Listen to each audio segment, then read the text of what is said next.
un petit café pour le moral et on repart. D'ailleurs aujourd'hui sur ce sentier, je vais passer sur la préfecture de Nagano. Je vous présente mes paires de chaussettes. Chaussures de marche avec petites chaussettes dessus. Et les chaussettes en laine du bonheur qui me sauvent la vie dans ce genre de nuit.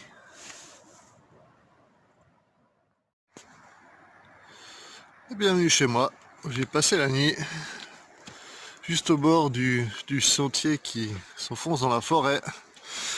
J'ai lu des annonces comme quoi ils avaient vu des sangliers dans la région et qu'il fallait éviter de camper en forêt, alors je ne vais pas le faire et je reste près de la civilisation.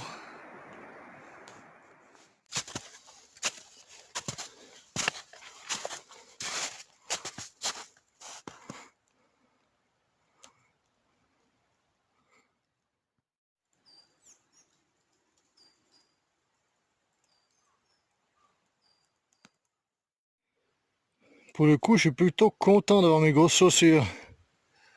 Parce que alors, ça m'arrive d'avoir de la neige jusqu'aux chevilles, voire aux mollets.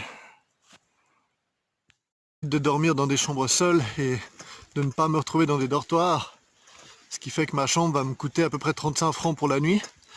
Vu que mon budget journalier est de 45 francs en tant que voyageur.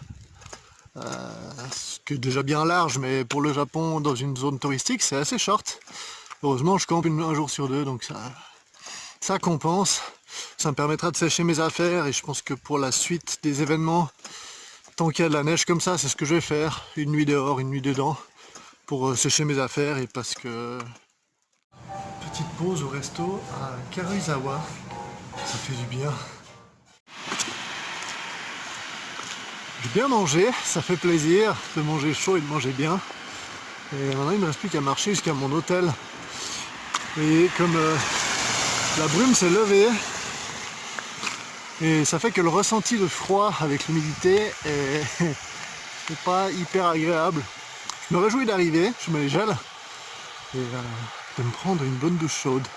Ou un bain peut-être, mais je ne vais pas commencer à espérer, sinon ça va faire comme l'épisode du spa. Avec le chauffage, le kototsu, cette sorte de table couverture avec un petit chauffage dessous qui est tout à fait agréable, les tatamis et les futons que je mettrai en place plus tard. Et bonne surprise, j'ai aussi découvert aujourd'hui que le chemin que j'ai emprunté, le col du Sui, est une des routes les plus anciennes du Nakasendo et aussi la plus difficile en termes d'élévation. Donc ça risque d'être assez tranquille, le challenge sera surtout la distance pour la suite. Bon appétit! Fin de la journée pour moi. J'ai pu me prendre une douche, pas de bain malheureusement.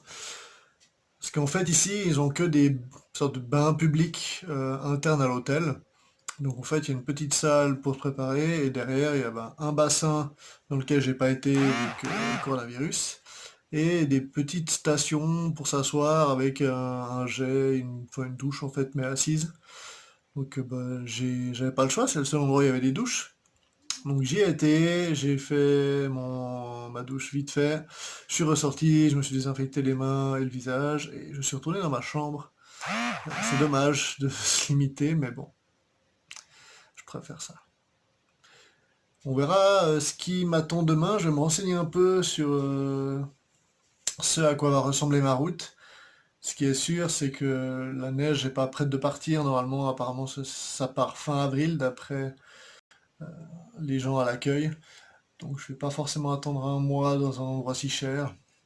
Et donc je vais me renseigner, voir s'il y a des chemins qui sont sympas à prendre. Et si nécessaire, je dormirai tous les soirs dans des hôtels. Mais si possible, j'aimerais bien faire une alternance. Mais vu que j'ai pas vraiment beaucoup de plaisir à dormir sur 10 cm de neige dans un endroit où il y a potentiellement des ours et des sangliers, ça risque, ça risque de changer un peu mes plans. On verra. En tout cas, je vous souhaite une très bonne nuit, enfin plutôt une très bonne journée vu qu'il est midi chez vous, et je vous dis à demain.